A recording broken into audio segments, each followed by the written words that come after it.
In the vast silent expanse of deep space, the human reconnaissance vessel Horizon drifted quietly, its sleek metallic hull reflecting the distant starlight. Captain J. Park sat in the command chair, his fingers lightly tapping the holographic control panel. The ship's crew moved with practiced precision, their movements calm and calculated. Suddenly, the ship's detection systems erupted with a series of urgent beeps. Large signatures appeared on the long-range scanners, alien vessels approaching at incredible speed. These were not like any ships humanity had encountered before. The Zarn Confederacy vessels were massive, their design both beautiful and terrifying, with sharp angular structures that seemed to cut through the darkness of space. Jay leaned forward, his eyes narrowing as he studied the incoming fleet. The ship's communication systems crackled to life, and an alien transmission burst through the speakers. The voice was deep, metallic, filled with a mixture of arrogance and contempt. Unidentified human vessel, you are in restricted space. Surrender, immediately or be destroyed. Your primitive technology is no match for the Zarn Confederacy. The bridge crew exchanged quick glances. Some looked nervous, others remained completely composed. J. Park allowed himself a slight smile. He had been waiting for this moment. Commander Huan Lee, the tactical officer, whispered to Jay, "They have no idea what they're dealing with." The alien fleet began to spread out, surrounding the horizon like predators preparing to strike. Their weapon systems charged up, creating a web of energy that illuminated the darkness of space. Each Zarn ship was easily 10 times the size of the human vessel, their weapon arrays looking like deadly mechanical flowers ready to unleash destruction. Inside the horizon, the crew prepared for potential combat. But their preparation was different from what the Zarn expected. There was no panic, no rush. Instead, they moved with a calm efficiency that suggested they had planned for this exact scenario. Dae Cho, the ship's science officer, worked rapidly on her console. Her fingers danced across holographic interfaces, running complex calculations and preparing defensive systems that were unlike anything in traditional military doctrine. The lead Zarn ship transmitted another message, this time more aggressive. "Human vessel, this is your final warning. Surrender or be obliterated. Your technology is laughable, your resistance futile." J. Park's response was simple and measured. "Noted," he said, his finger hovering over a specific control sequence. What the Zarn didn't understand was that the Horizon was not just a simple reconnaissance vessel. It was a technological marvel, the result of decades of human innovation and adaptive engineering. Every system on the ship was designed to learn, to adapt, to overcome. The alien fleet began their initial assault. Energy weapons that could slice through most known ship defenses erupted from their weapon ports. The first volley was intended to be decisive, to demonstrate the overwhelming superiority of Zarn technology. But something unexpected happened. As the energy weapons approached, the Horizon's shields didn't just block the attack. They absorbed it, analyzed it, and began to generate a counter-frequency. It was as if the ship was learning and evolving in real time, a living, thinking entity rather than a simple machine. The Zarn commanders watched in disbelief as their most powerful weapons seemed to dissipate against the human ship's defenses, their communication channels filled with confused and increasingly frustrated chatter. J. Park remained calm. This was just the beginning. "Prepare initial response," he said quietly to Huan Lee. The Horizon wasn't just going to defend, it was going to show the Zarn Confederacy exactly what human technology could do. In that moment, suspended between stars, a conflict that would reshape galactic understanding was about to begin. Humanity was about to demonstrate that being underestimated was sometimes the most powerful tactical advantage of all. The space around the Horizon erupted into a brilliant display of destructive energy. Zarn battleships unleashed a concentrated assault that would have obliterated any known spacecraft in the galaxy. Their weapons were designed to punch through the most advanced defensive systems, a technology they believed was generations ahead of human capabilities. Commander Huan Lee's fingers moved with lightning speed across the control panel. The ship's adaptive shield system began to pulse, changing frequencies and molecular composition faster than the alien weapons could track. What should have been a devastating attack became nothing more than a light show against the Horizon's defense. Captain J. Park watched the alien fleet's confusion grow. Their massive ships, each the size of a small moon, seemed to hesitate. The Zarn had never encountered a target that could simply absorb their primary weapon systems without showing any significant damage. "Prepare quantum disruption sequence," Jay commanded, his voice calm and steady. Day Cho, the science officer, activated a series of prototype missiles. These were not ordinary weapons. Each projectile contained a complex network of adaptive algorithms that could change their approach, trajectory, and impact mechanism in milliseconds. The first batch of quantum disruption missiles launched from the Horizon. They moved in what seemed like a random pattern, defying traditional ballistic trajectories. The Zarn ship's advanced tracking systems struggled to predict their movement. One missile struck the lead Zarn battleship. Instead of exploding on impact, it began to break down the ship's internal systems from within. Micro-nanites spread through the vessel's electronic infrastructure, causing cascading system failures. Critical defense networks began to collapse, and the massive alien ship started to lose power. The Zarn commander, a towering figure named Krell, watched in growing horror. His communication systems filled with panicked reports from different sections of the fleet. Ships that were supposed to be invincible were becoming vulnerable. "Impossible," Krell shouted, his translator device converting his alien language into clear human speech. "These are mere humans. How can their technology do this?" The Horizon continued its calculated assault. Each missile was a precision instrument of technological warfare. They didn't just destroy, they dismantled. Critical systems failed, navigation became impossible, and weapon arrays went offline. Huan Li's tactical display showed the progression of the battle. What should have been a quick elimination of a human vessel was turning into a complete disaster for the Zarn Confederacy. Their ships, once symbols of technological superiority, were being systematically disabled. J. Park allowed himself a slight smile. Humanity had spent decades developing adaptive technologies that could learn and respond faster than any known intelligence. The Zarn were about to learn a painful lesson about underestimating human innovation. More missiles launched. Each one found its target with uncanny precision. The Zarn ships tried to coordinate a defensive formation, but their communication networks were already compromised. The Horizon's technology was breaking down their systems faster than they could respond. Day Cho monitored the battle's progression. "Sir," she reported, "we've disabled 67% of their primary battle group. Their main power systems are collapsing." The space around the Horizon transformed into a graveyard of disabled alien vessels. Massive ships drifted helplessly, their once proud structures now nothing more than floating monuments to technological defeat. Commander Krell's final transmission was a mixture of rage and disbelief. "This cannot be happening. We are the Zarn Confederacy." But it was happening. Humanity had just demonstrated that innovation, adaptability, and intelligent design could overcome raw technological power. As the last Zarn ships lost power, the Horizon remained untouched. A single human vessel had defeated an entire alien battle group.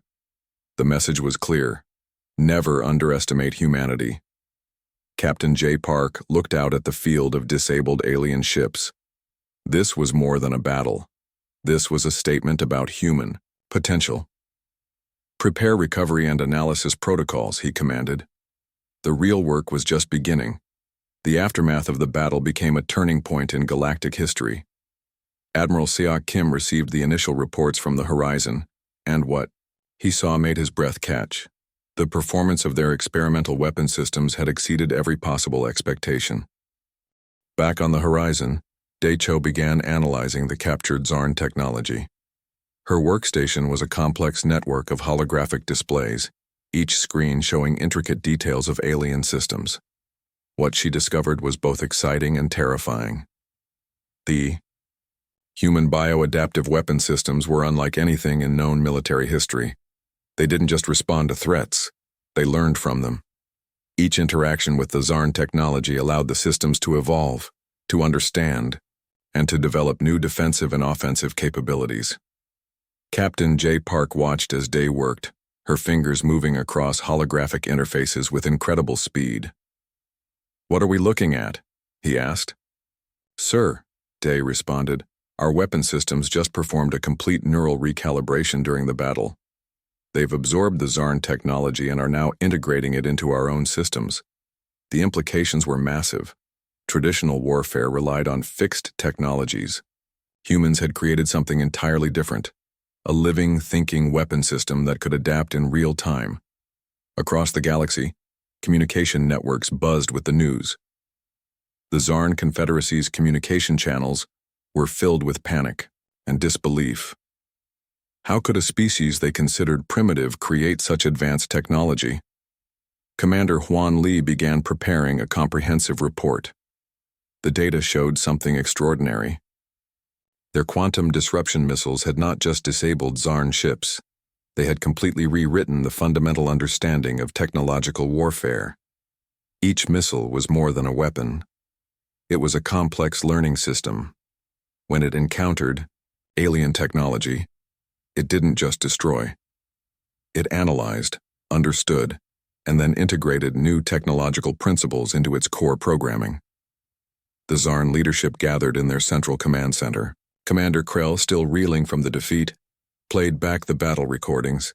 Every moment revealed something more terrifying than the last. "These humans," Krell muttered, "they're not just fighting, they're evolving." Back on the horizon, Day continued her analysis. The ship's computer system had already developed 3 new defensive protocols based on the single encounter. What would happen after multiple engagements became a frightening question. Admiral Seok Kim understood the significance immediately. This wasn't just a technological breakthrough. This was a complete revolution in military strategy. Humanity had created a weapon system that could learn faster than any known intelligence in the galaxy. The experimental bioadaptive technology drew from multiple scientific disciplines. It combined quantum mechanics, artificial intelligence, biological, adaptation principles, and advanced computational theory. Each missile was essentially a tiny, intelligent computer that could make complex decisions in microseconds. J. Park realized they had created something beyond a weapon. This was a new form of intelligence. The technology could potentially solve problems that traditional computational systems couldn't even understand. Reports began streaming in from other human research stations. The technology developed during the Zarn encounter could have applications far beyond military use. Medical research, space exploration, environmental adaptation, the potential was limitless. The Zarn Confederacy sent diplomatic messages. They were no longer demanding surrender. They were requesting communication, desperate to understand how humans had achieved such technological marvel. "We've changed everything," Day said quietly, looking at her research. Jay nodded. "We've just shown the galaxy that humanity is not to be underestimated." The technological revelation was complete. What the Zarn had seen as a simple reconnaissance mission had become a moment that would redefine galactic technological understanding. Humanity had stepped onto the interstellar stage, not as a weak species, but as a technological force that could reshape entire civilizations. The universe would never be the same again. The massive Zarn fleet assembled at the edge of the Kepler cluster, their ships forming a wall of metal and energy that stretched across thousands of kilometers. They were determined to prove their technological superiority and crush the human threat once and for all. Science Officer Day Cho monitored the incoming fleet from the Horizon's Advanced Command Center. Her fingers danced across holographic interfaces, preparing defensive and offensive systems that defied conventional military understanding. "Incoming fleet," Commander Huan Li announced. "Approximately 287 Zarn battleships, multiple weapon classes detected." Captain J. Park remained calm. The previous encounters had prepared them for this moment. The Zarn thought they were bringing their most advanced technologies, but humanity had been quietly studying and adapting every piece of data from their previous encounters. The Zarn's first wave of attacks came with unprecedented intensity. Quantum-level energy weapons that could theoretically destroy entire planetary systems erupted from their massive ships. The space around the human fleet lit up with destructive potential. But something unexpected happened. The human ships didn't just defend. They began to actively counter and reprogram the incoming weapon systems. Each energy burst was captured, analyzed, and then transformed into a defensive mechanism. What should have been a devastating attack became a learning opportunity.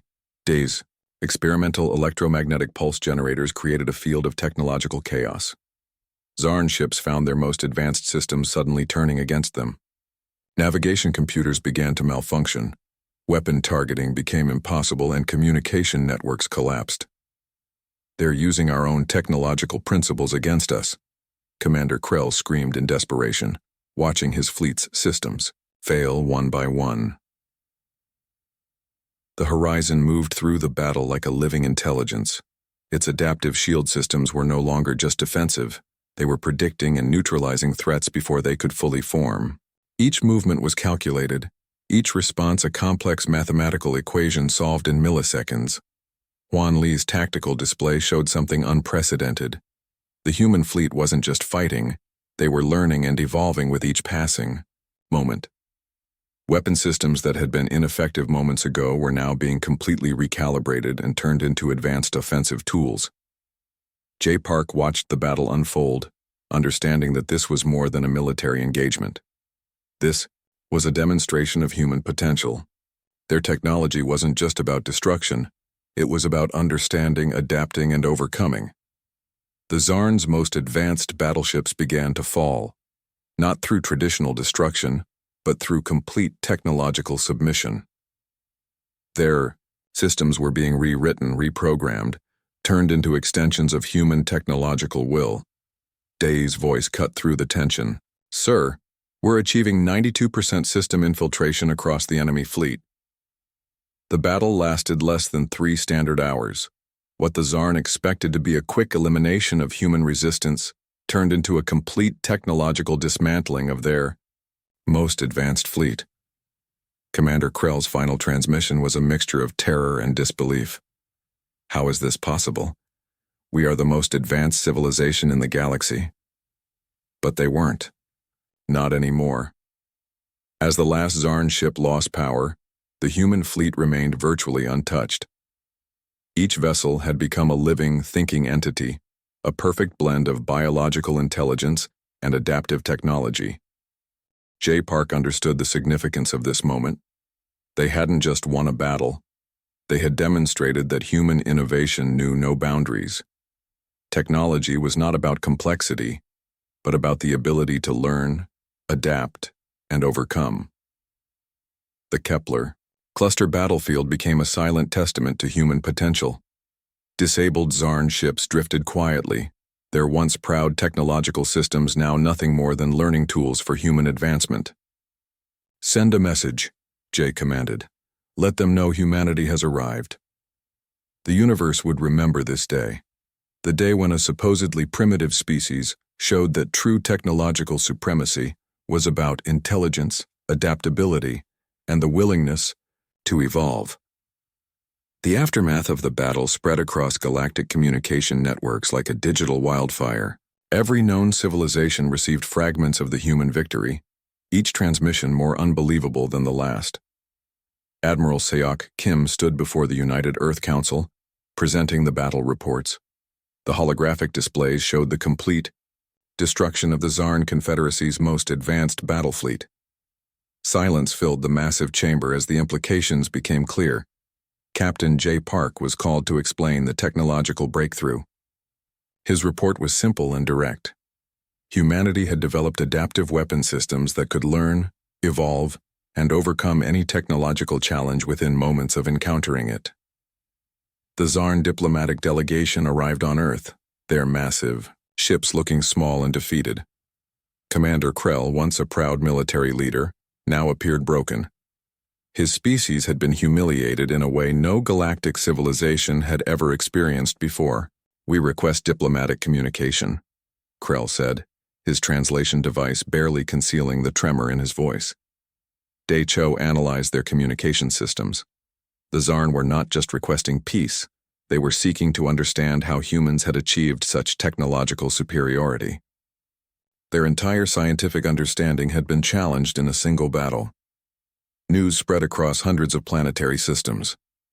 Smaller civilizations that had long feared the Zarn Confederacy now looked at humanity with a mixture of fear and respect. The balance of galactic power had shifted in a matter of hours. Earth's technological research centers became the most important locations in the known universe. Scientists from multiple alien civilizations began requesting access to human research, offering unprecedented diplomatic and technological exchanges. The United Earth Council made a strategic decision. They would not use their technological advantage for conquest. Instead, they would demonstrate a new approach to galactic interaction, one based on understanding and mutual growth. Commander Huan Li prepared a comprehensive report documenting the adaptive technologies. Each page revealed how human innovation could transform entire technological paradigms. The report was both a scientific document and a diplomatic message. Alien diplomatic missions began arriving on Earth. They came not as conquerors or threats, but as students. The Zarn's most advanced researchers wanted to understand how humans had created systems that could learn and adapt faster than any known intelligence. J. Park understood the larger significance. This wasn't just a military victory. This was a moment that would reshape galactic civilization. Humanity had proven that technological superiority was about adaptability, not just raw power. The economic implications were massive. Human technology companies became the most valuable entities in the known universe. Investment offers poured in from hundreds of alien civilizations, each desperate to understand and acquire human innovation. Dai Cho continued her research, understanding that they had only scratched the surface of what was possible. The adaptive technologies they had developed could revolutionize everything from medical research to space exploration. Commander Krell's final diplomatic communication was telling. Humanity has shown us that true technological advancement is not about current capabilities, but about the ability to learn and grow. Earth's response was measured and calm.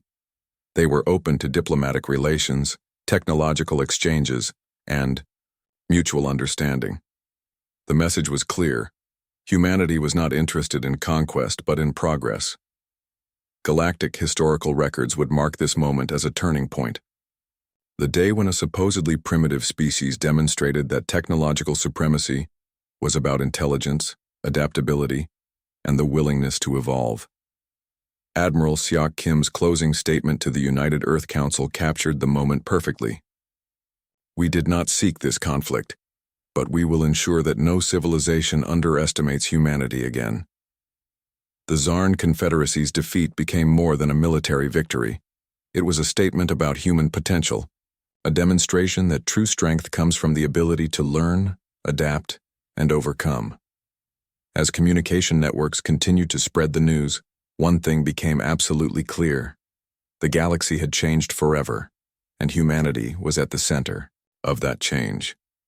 The stars themselves seemed to pause and recognize a new galactic power had emerged.